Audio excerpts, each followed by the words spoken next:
మన ప్రభువును రక్షకుడైన యేసుక్రీస్తు వారి అతి శ్రేష్టమైన నామమునకు మహిమ కలుగును గాక. దేవుని బిడ్డలారా, మరొక సమయమున పరిశుద్ధాత్మ దేవుడు ఆయన వాక్య ధ్యానము చేయడానికి మనకిచ్చిన ఈ గొప్ప సదవకాశాన్ని బట్టి ప్రభువుని స్తుతిస్తూ రండి దేవుని వాక్యాన్ని ప్రభు పాదపీఠం ఎదుట ధ్యానం చేద్దాం. ఇదే మీరు మొదటిసారిగా మన వాక్య ధ్యానం చేసిన వారైతే మన యూట్యూబ్ ఛానల్ని లైక్ చేయండి, షేర్ చేయండి, సబ్స్క్రైబ్ చేయండి. మీరు కూడా పాలిభాగస్తులుగా ఈ యొక్క కార్యక్రమానికి మీరు ఉండవలసిందిగా మనం చేస్తూ మా కొరకు, మా సంఘాల కొరకు, పరిచర్యల కొరకు ప్రార్థన చేయండి. దేవుని యొక్క వాక్యాన్ని మనం ప్రభు పాదం ఎదుట నేర్చుకోగలిగితే ప్రసంగి గ్రంథము 9వ అధ్యాయము 10వ వచనాన్ని చదువుకుందాం. ప్రసంగి గ్రంథము 9వ అధ్యాయము 10వ వచనం. చేయుటకు నీ చేతికి వచ్చిన ఏ పని అయినను నీ శక్తి లోపం లేకుండా చెయ్యము. నీవు పోవు పాతాళమునందు పని అయినను, ఉపాయమైనను, తెలివైనను, జ్ఞానమైనను లేదు. చదవబడిన వాక్యాన్ని మనం పరిశీలించిన వారమైతే దేవుడు మన చేతికి ఒక పనిని అప్పగించాడు. నీవు చేయగలిగిన పని, నేను చేయగలిగిన పని. నీవు కూలి పని చేయగలిగితే కూలి పని, యాట పని చేయగలిగితే యాట పని, చెట్లు ఎక్కగలిగితే చెట్టు పని, కుమ్మరి పని అయితే కుమ్మరి పని, మట్టి పని అయితే మట్టి పని. కొంతమంది వారి వారి పనుల్లో తోపు, వారి వారి పనుల్లో గొప్ప, వారి పనుల్లో చేతి తిరిగిన వారే ఉండవచ్చు. అలాగే మా ఫీల్డ్కి వస్తే పరిచర్య చేసే విషయంలో, సువార్త ప్రకటించే విషయంలో, దేవుని కార్యక్రమాలు చేసే విషయంలో నాకు దేవుడు కొన్ని తలాంతులు ఇచ్చేవాడే ఉన్నారు. మన దేవుడు ఎవరిని నిర్లక్ష్యపరిచేవాడు కాదు. ఎవరికి ఇవ్వవలసిన తలాంతు దేవుడు వారికి ఇచ్చుకుంటూ వచ్చాడు. అయితే నీకు అప్పగించబడిన ఆ పనిని నీ శక్తి వంచన లేకుండా చెయ్యము అన్నాడు. కొంతమంది పనిలో అశ్రద్ధగా ఉంటారు. బైబిల్ చెప్తుంది సామెతల గ్రంథంలో శ్రద్ధ కలిగిన వాడు ఏలుబడి చేస్తాడు అని. సోమరి అయిన వాడు తన భూమిని ఎండబెట్టుకొని తన వ్యాపారాన్ని నష్టపుచ్చుకొని సోమరితనంతో ముడుచుకొని పడుకొని తనకున్నదంతా కూడా పాడు చేసుకుంటాడని బైబిల్ చెప్తుంది. శ్రద్ధగా పనిచేయడం అనేది మంచిది. శక్తి వంచన లేకుండా దేవుడు నీకు అప్పగించిన పని, శక్తి వంచన లేకుండా నీ కుటుంబాన్ని పోషించుకునే పని, శక్తి వంచన లేకుండా దేవుడు నీ కొరకు దేనినైతే ఏర్పాటు చేశాడో ఆ పనిని చేయడం ఉత్తమం.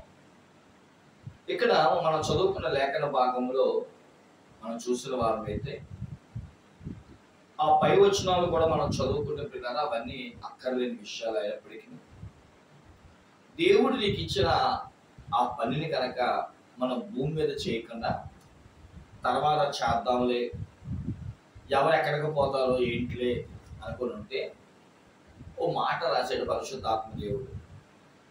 పాతాళములో నీకు ఇవి ఉండవు అన్నాడు.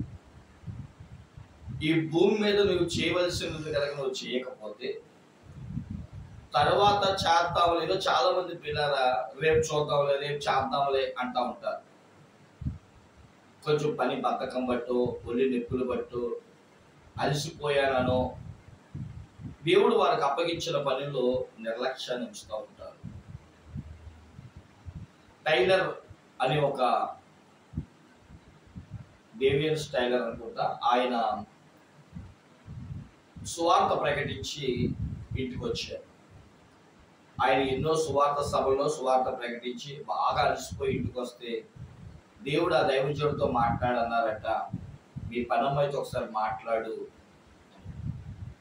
ఆయన అలసిపోయిన ఆ శరీరంతో, ప్రభు నేను ఆ పని చేయలేను, నేను బాగా అలసిపోయాను, రేపు చూద్దాంలే అనుకుంటున్న సమయంలో తెల్లవారేటప్పటికి అలా జరిగిన విషయం ఆమె చనిపోయి పడి ఉంది. ఏమిటని ఆరా తెస్తే ఆమెకున్న ఆర్థిక సమస్యల వల్ల, ఇబ్బందుల వల్ల, తనను ఓదార్చేవారు లేకో, తన బాధను ఎవరు అర్థం చేసుకోక ఆమె సూసైడ్ చేసుకున్నాను. అప్పుడు ఆ దైవజనుడు కనిపించిందంట, అయ్యో రాత్రే కనుక దేవుడు చెప్పిన ఆ పనిని నా శక్తి వంచన లేకుండా వెళ్ళి ఆమెకు సువార్త ప్రకటించుంటే కనీసం ఆవిడ సమస్యలు తీరకపోయినా సూసైడ్ చేసుకోవాలి అని తన ఆలోచన అయినా మార్చగలిగి ఉండేవాడిని కదా అని. నాడు నుండి తను మరణించేంత వరకు దైవజనులు దేవుడు తనకిచ్చిన పనిని శక్తి వంచన లేకుండా చేశారు. ఎంత శక్తి వంచన లేకుండా చేశారంటే, తాను వృద్ధాప్య సమయంలో 80-90 సంవత్సరాల వయసులో సువార్తను ప్రకటించి ఇంటికి వస్తే ఆ గుమ్మం దగ్గర ఇద్దరు కూర్చొని, అయ్యా మీ సువార్త వినడానికి మేము చాలా దూరం నుంచి వచ్చాము అన్నారంట. అప్పటికి టైం 10 అయింది. ఆ దైవజనుడు నేను ఈ పని చెయ్యాలి అని తన 90 సంవత్సరాల వయసులో ఒక క్యాండిల్ వెలిగించుకొని మోకాళ్ళ మీద వారికి సువార్త చెబుతూ వారు కన్నుమూసినట్లుగా మనం చూస్తాం. అవును, దేవుడు మనకు అప్పగించిన పనిని కడవరకు చేయగలుగుతున్నామా? శక్తి వంచన లేకుండా చేయగలుగుతున్నామా? ఎందుకంటే అతి భయంకరమైన మాటలు పరిశుద్ధాత్మ దేవుడి 10వ వచనంలో రాస్తూ, అలా కనుక చేయకపోతే నీవు పోవు పాతాళమందు అన్నాడు. అంటే ఎవరైతే దేవుడు భూమి మీద అప్పగించిన పనిని ఎవరైతే నిర్లక్ష్యపరుస్తారో వారు ఎక్కడికి వెళ్తారు అంటే పాతాళమునకు వెళ్తారని, అక్కడ పని అయినను 2, ఉపాయమైనను 3, తెలివైనను 4, జ్ఞానమైనను లేదు. అలా అనుకుందామా? పాతాళములో మనకి పని లేదు, పాతాళములో మనకి జ్ఞానము లేదు, పాతాళములో ఉపాయం చెప్పాల్సిన అవసరం లేదు, పాతాళములో తెలివి లేదు. ఏది చెయ్యాలన్నా భూమి మీదే మనం చెయ్యాలి. తర్వాత చూసొచ్చేది ఎవడో, చేసొచ్చేది ఎవడో, ఎక్కడికి వెళ్తాము అనే నిర్లక్ష్యంలో ఉంటే పాతాళములో పని లేదు, పాతాళంలో జ్ఞానము లేదు, పాతాళంలో తెలివి లేదు, పాతాళములో ఉపాయము లేదనే మాట రాస్తున్నాడు పరిశుద్ధాత్మదేవుడు. ఇంకా మనం చూస్తే చాలా మంది అనుకుంటూ ఉంటారు, చనిపోయిన తర్వాత ఒక వ్యక్తి ఏమైపోతాడో, పాతాళంలో అతడు ఏం చేస్తాడో అన్నట్లుగా చాలా మంది మాట్లాడుకుంటూ ఉంటారు. దానికి దేవుడు 5-6 వచనాలు, ఇదే ప్రసంగి 9వ అధ్యాయం 5-6 వచనాలు, బ్రతికి ఉండి వారు తమ చతులని ఎరుగుదురు, అయితే చచ్చిన వారు ఏమీ ఎరగరు, వారి పేరు మరవబడును, వారికి ఏ లాభము కలగదు, వారిక ప్రేమింపరు, పగపెట్టుకొనరు, అసూయ పడరు, సూర్యుని కింద చెరుకు వాటిలో దేని అయినదు వారికి నెప్పిడికి వంతు లేదు. లేదు లేదు లేదు అనే మాటలు మనకు కనబడుతున్నాయి. పని లేదు, ఉపాయం లేదు, జ్ఞానం లేదు, తెలివి లేదు. తర్వాత వారికి వారి పేరు గుర్తుండదు, లాభం ఉండదు, ప్రేమింపరు, పగబెట్టుకొనరు, అసూయ పడరు, దేని యందు సూర్యుని కింద జరిగే దేని యందు వారికి వంతు లేదు. ఏదైనా వంతు, దీవెన, ఆశీర్వాదం, లాభం ఏదో ఉందంటే ఈ భూమి మీదే. దేవుడు నీకు ఇచ్చిన పనిలో శక్తివంతం కలుగుండు. ప్రతిదీ దేవుడు లెక్క అడుగుతాడు. ప్రతి దానికి క్రైస్తవుడు ముఖ్యంగా లెక్క అప్పగించాలి. ఎందుకంటే మన దేవుడు సత్యవంతుడు, సమర్థవంతుడు, న్యాయవంతుడు, యథార్థవంతుడు గనక ప్రతి విషయంలో ఆయన న్యాయమును జరిగించుటకు ఇష్టపడేవాడు గనకనే నా జీవితంలో దేవుడు శక్తివంతన లేని పనిని కోరుకుంటున్నాడు. ఏదో ఒక పని చేసేసి మూల కూర్చుంటున్నావేమో. మన ఈ మధ్యకాలంలో చనిపోయారు బిల్లీ గ్రహమ్స్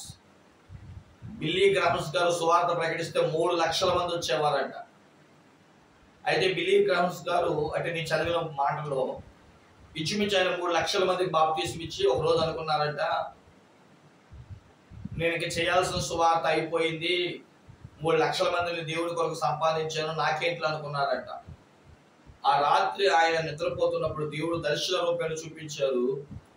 3 లక్షల మంది పరలోకానికి వెళ్తా ఉంటే కొన్ని వేల కోట్ల మంది నరకానికి వెళ్తున్నారంట. అప్పుడు దైవజనులు లెగిసి ఆ కళ దర్శనాన్ని బట్టి, అయ్యో నేనెంత మూర్ఖంగా ప్రవర్తించాను, నా సామర్థ్యం చెప్పిన 3 లక్షల మంది ఎక్కువే అనుకున్నాను, కాబట్టి నేను ప్రాణం పోయేంత వరకు ప్రతి దినం, ప్రతి వారం, ప్రతి నెల ఒక్కరినైనా రక్షించాలి. అంటే ఈ మాట నాది, ఒక్కరిని అనకాదు కానీ ప్రతి దినం స్వార్థ ప్రకటించి 1000 మందిని దేవుని వైపు తిప్పాలి అని కంకణం కట్టి తాను మరణించేంత వరకు కూడా కష్టపడ్డాడు. ఈరోజు వాక్య వింటున్న ప్రియ సహోదరి సహోదరుడా, నీ సంఘాల్లో ఎంతమంది రక్షించబడుతున్నారు? రోజుకి ఎంతమంది, వారానికి ఎంతమంది, నెలకి ఎంతమంది, సంవత్సరానికి ఎంతమంది? నువ్వు వెళ్ళి ఎన్ని సంవత్సరాలు ఎంతమందిని రక్షించో, ఎంతమందిని దేవుని కొరకు పోగేసో?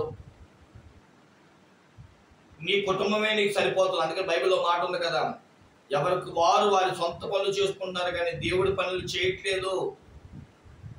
శక్తి వంచన లేకుండా చేయవలసిన పనిని అశ్రద్ధగా చేయడం బట్టి అనేకులు నీవు పోవు పాతాళానికి పోతున్నారు.